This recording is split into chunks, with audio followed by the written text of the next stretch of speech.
What's going on, everybody? It's your boy Kilo Loco, and today we're going to be working with iOS. So in this tutorial, I'm going to be showing you how to do social sign-in using AWS Amplify, and we're actually going to be working with sign-in with Apple for the specific example. But this tutorial will apply to any type of social sign-in, even if you're using a custom sign-in, like your own authentication service or something like that. So with all of that said, let's go ahead and jump right on in. So as you can see, we're going to pick up from where we were last time with the sign-in with Apple button video. If you're not familiar with this, you can go back and watch, but it's not really required in order to follow along and figure out how to do social sign-in with Amplify. It's actually pretty easy, but let's go ahead and jump into the terminal first. Alright, so as you can see, we're at the root directory of my project, and I can just show that off that I'm here at the root directory. And what we need to do first is create an Amplify app in our local project. So we'll start off with Amplify init. Alright, so Amplify init is just going to set up your project, and you could just go ahead and smash that enter button all day long, and it's just going to set it up with all the default arguments, which should be totally fine. So I'm just going to go through and hit enter for everything until it actually creates my Amplify app locally and in the backend. Alright, so that took about a little bit over a minute, and now we can see that our Amplify app has been created. So the next thing would be to, first of all, clean up the screen, because oh jeebus, there is a lot of stuff on the screen. Next, what we want to do is we want to do Amplify add auth. So this is going to add the auth category, and it's once again going to ask us a series of questions so that it can configure, or we can configure our auth category accordingly, right?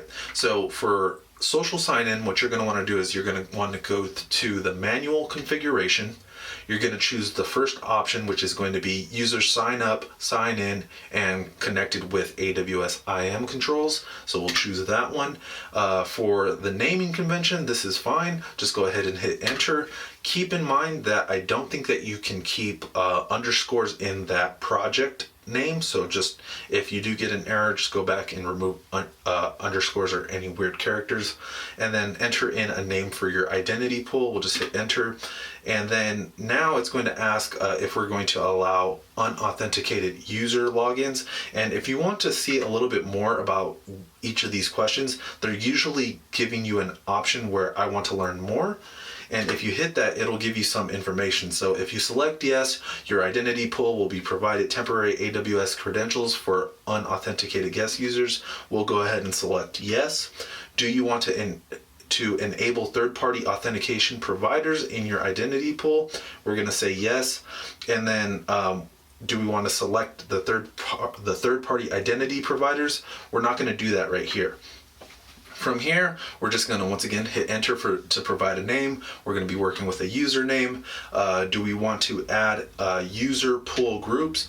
And we're going to do no. Once again, you could do I want to learn more for any of these. We're going to do no for the admin queries, and we're going to say multi-factor authentication is going to be auth. Email-based registration for forgot password, enable. You can enter in your verification code, enter. Do you want to override the default password policy? We're going to go with the default, which is no. And then we're only interested in the email being the attribute required to sign up, and specifying the refresh token, however often you want that to be, 30 by default. Specify the user attributes. We're going to say no. We're going to hit enter right here. We're not going to select any of these. And do we want to use an OAuth flow? We're going to say no. We're also not going to configure Lambda triggers either. So once you do all of those steps, you're pretty much all set and ready to go in regards to local configuration. But remember that we're only doing this locally, so we need to push those changes to the back end, and we do that with Amplify push. So as you can see, it's going to give us a status update on what our current category status is, and we are creating our auth category. We're going to go ahead and hit continue, and this is going to take about 5 minutes to actually go up to the cloud, configure Cognito so that it's all set and ready to go for us, and then we're going to come back. All right, so now it looks like our back end has been updated with our auth category successfully, which is really good. Now what we need to do is we need to add in the different dependencies into our project, and we'll do that using CocoaPods. So let's go ahead and start off with a clean, and then we'll do a pod init. And let's open up our pod file. And we need to update the platform to iOS 13, and then we also need to add in the Amplify pod as well as the AWS Cognito Auth plugin. All right, so now that we have that, we can just go ahead and save, and we'll just go ahead and run pod install repo update. So just in case you're wondering, I ran this because I'm on an M1, but all you really need to do is pod install repo update if you're on an Intel computer. But as you can see, we have our different dependencies all installed. So now I'll go ahead and close our Xcode project, and I'll open the XC workspace with Z period. All right, so we have our XC workspace all opened back up, and as you can see, we're at the content view. What we need to do is switch back over to the app view, and we need to add in the configure Amplify auth plugins. So I have a snippet that does this for me. But as all we need to do is we need to import Amplify and import Amplify plugins at the top. So now that we have imported Amplify and Amplify plugins, you can see that we have this configure Amplify function, which is simply going to add the AWS Cognito Auth plugin as well as run configure. Now, luckily, I do have the configuration and the JSON file, or the configuration files in here under the Amplify config folder, but if you don't have these, then you need to go back and add them into your project, but it should have been done for you.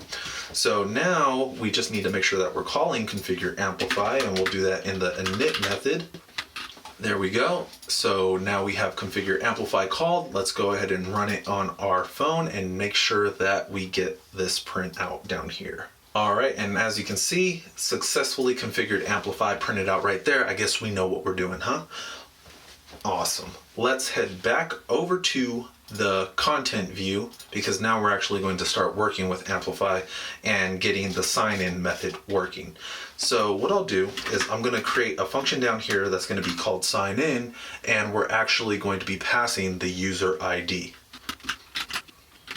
So now we have this sign in with user ID function, and this is going to be taking in the user ID, which if you were watching the last video, we essentially went through the process of doing sign in with Apple, and we got back the user's ID. Now, regardless of which method you choose, whether it's sign in with Google, sign in with GitHub, Twitter, whatever you can name, you're essentially saying that some other process is responsible for the authentication, right?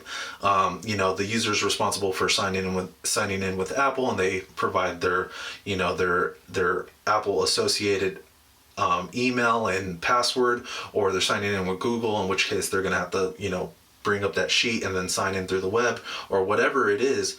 That is going to be responsible for the authentication.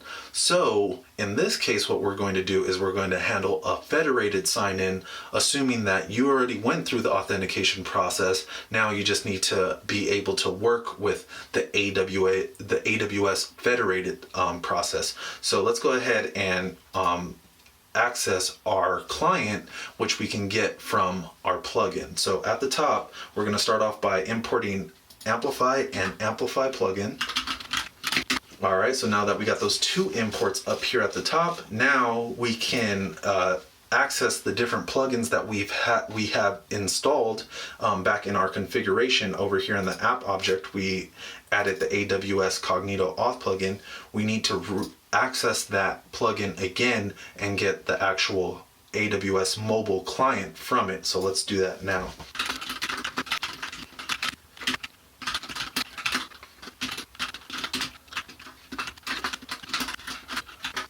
All right, so as you can see, what we're doing is, once again, we're getting the plugin that we originally configured Amplify with, which is the AWS Cognito Auth plugin.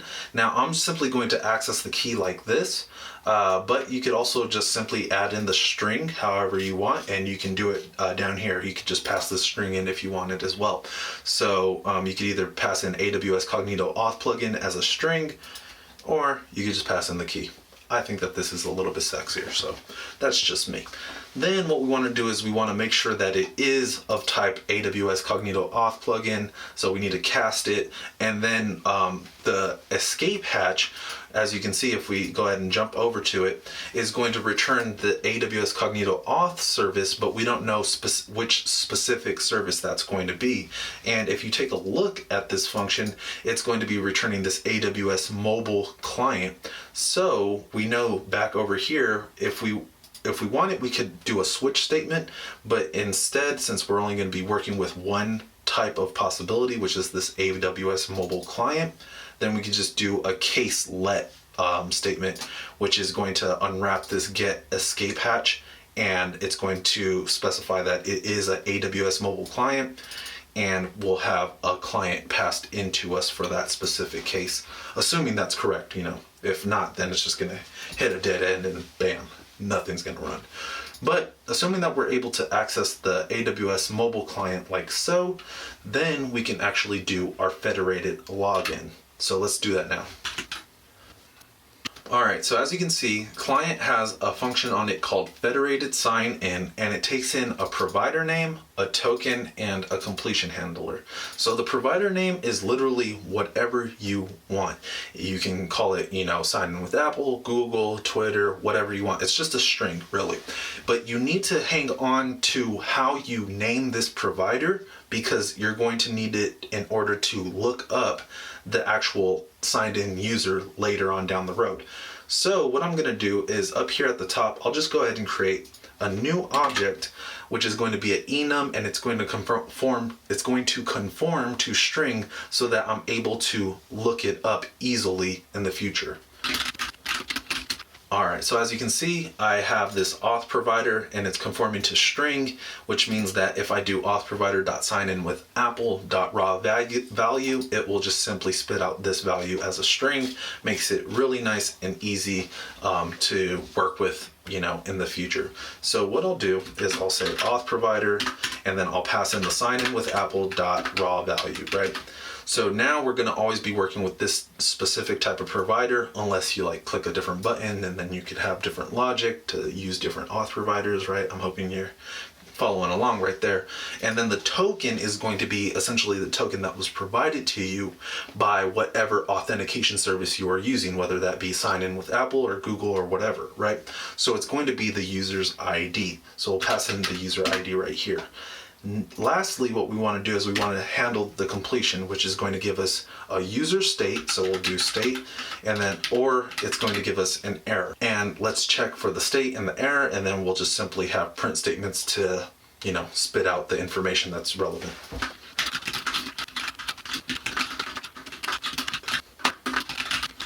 All right, so as you can see, now we get all of our beautiful syntax highlighting back, and we're simply going to unwrap the error, and if we do have a value, print it out. If we don't have a value, then we'll try to unwrap our state, in which case we'll print out this successful federated sign in, and then we'll also print out the unwrapped state as well. So the only thing that's left to do is simply call this sign in method whenever we actually sign in with our other auth provider, in this case, sign in with Apple. So what I'm going to go up to is this handle method, which we used in order to handle the actual sign in and the sign up for this user. And at this point, in this switch statement, you can see we have this Apple ID credentials, which is going to have the user ID associated with it. So regardless of all the logic that we have right here, which is doing all kinds of stuff explained in the last video, what we want to do is we want to actually sign in, and then we'll pass in the user ID, which we can access by doing Apple ID credentials.user. The user is the actual user ID. So now, if we go ahead and run this, we should actually see that we did a successful federated sign-in, and it should print out our state. So let's run the app. All right, so this is my real physical device, and I've already signed in once, but if I do it again, it's going to go ahead and do Face ID and all that goodness. So let's go ahead and clear out the logs before we do all this so that we can see all of it in its glory. We do sign in, I do continue, Face ID, bam, it should get back the user ID, and as you can see, successful federated sign in. Really cool, really easy.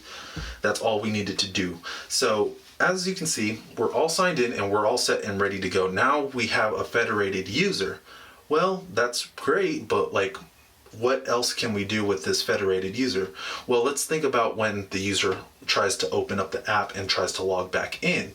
Well, over here, what we'll do in the app object is we'll create a new function that's going to be called attempt auto sign in. So for the attempt auto sign in, what we're going to have to do is get the client, the AWS Mobile Client, once again, the same way that we did over here. So what I'm going to do is I'm just going to copy and paste. Oh yes, like I'm on my own Stack Overflow. So now I copy the same way that we were able to access the client right here in the sign in method, and I'm just going to paste it in right here. So this will allow us to get the client back, and what I'm most specifically interested in is the actual login results. So let's go ahead and print that out so you can see what's being stored under the logins. All right, so we have the client just like we got before, but now we're going to access the logins function, which is going to have a property on it called result. And result is an optional NS dictionary. So we should be able to see everything inside of it.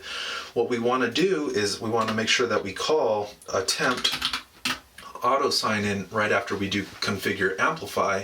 And now when we run it, we should be able to see what logins are stored. All right, so as you can see, after we successfully configure Amplify, you can see the NS dictionary is going to have this sign in with Apple. This string is sign in with Apple because we used auth provider up here, remember that? So up over here, where did I put it? This enum auth provider, and I created it with a string, so it's spelled exactly how I have it right here. So that's why you're seeing it like that. And then this is the actual ID that is saved or logged in with our federated sign-in. So now we can do all kinds of stuff with our sign-in. So we know that the user is signed in, and what we can also do is we can access the ID itself by just accessing this specific key from our results. So let's go ahead and unwrap all that stuff right now.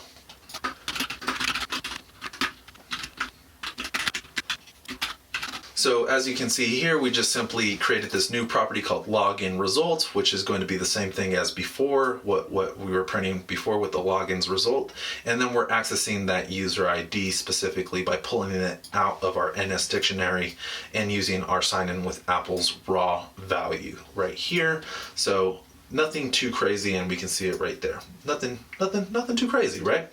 So at this point, you might want to be pulling down the user object that is associated with this ID. Like if you were going to be saving this user's ID as the ID in your table, or you want to look it up by whatever column you have it stored under. Since we're working with sign in with Apple in this example, I'll use the sign in with Apple ID to get the authentication state of this specific ID. So let's go ahead and create a new function that will do that. And this is more specifically for sign in with Apple, but it'll just go to show you that you can start doing stuff with the user's ID even after they've logged in, because now you have access to that ID.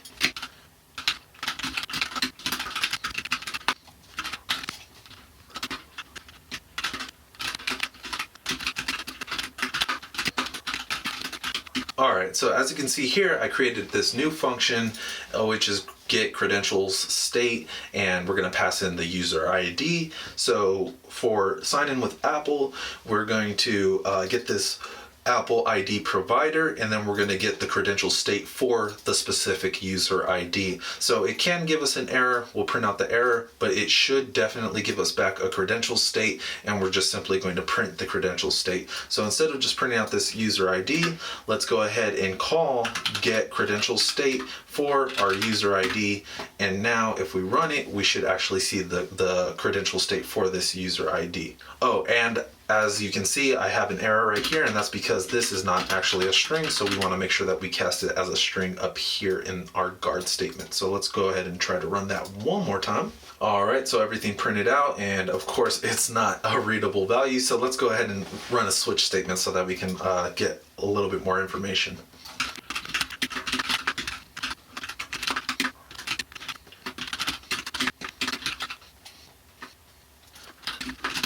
All right, so as you can see, I'm just going to switch over the credential state. Now, for sign in with Apple specifically, you're going to have a couple of different states. You have the authorized, which is saying that the user signed in, not found, which is like the user is signed out, or they revoked. You know, they might have revoked privileges to sign in with Apple for this app, in which case will just be unauthenticated, or the app could have actually been transferred to a different team. So that's when this would be called. And then there's also a couple of unknown states that may pop up sometime in the future. So we're also going to handle that state. So let's run it one more time so that we can see what is actually printed out to the screen. So now we have it printed out, and as you can see, boom, it's authorized. So that's all you really need to do in order to check if the user signed in, and we have like our whole attempt auto sign in going. We were just doing that by getting the client, the AWS Mobile Client, checking the login results, seeing if there's already something logged in, and if there is, then we're going to go ahead and go through any number of steps to handle that sign-in logic. So as you can see, this is how you would do social sign-in using AWS Amplify. I think the hardest part is probably accessing the client, but once you have the client, all you really need to do is just do that federated sign-in, and at that point, it's assuming that you have already gone through the sign-in process. Now, if you wanted to do some type of custom sign-in, you can also do that. Remember that over here in the sign-in function that we created in our content view, it doesn't really know what's going on outside or like in other areas of your app. So it's expecting you to have a provider name, and you're going to manage that logic on which provider is actually giving you this information. So let's say that you wanted to sign in with Google. Well, you could just simply add another auth provider, call it sign in with Google or Google, and then just use that raw value. And then you would just simply pass that token that Google gave you, whatever user ID it's giving you, you pass it here, and then you should have a federated sign-in. The very, very last thing that I want to show you how to do is simply sign out, and this just simply follows the same logic as before when you were when you would do a normal sign up with, or sign in, sign out with Amplify. So it's just this one-liner in order to sign out, amplify.auth.signout. You don't need to access the client again to do that. And just keep in mind that a lot of the other functions when you're using the federated sign-in aren't going to work, like trying to fetch the user attributes or something like that. So if you still needed to get like user attributes like the username, then you can still get that from the client object itself. So if you were to do client.username, you can access that, the user sub, things like that. You can still access those properties if you wanted to do a normal Amplify sign-in, which isn't using the client, right? Amplify.auth.signup or sign in. You can access those properties there. But with this federated sign-in, you obviously don't have a username. The username is something that you're going to have to manage manually. So that's going to be it for today. I hope that this video was informative, and if you like it and you want to see more videos like that, then make sure that you subscribe. That's going to be it. Thank you for your time. Go out there and keep coding passionately.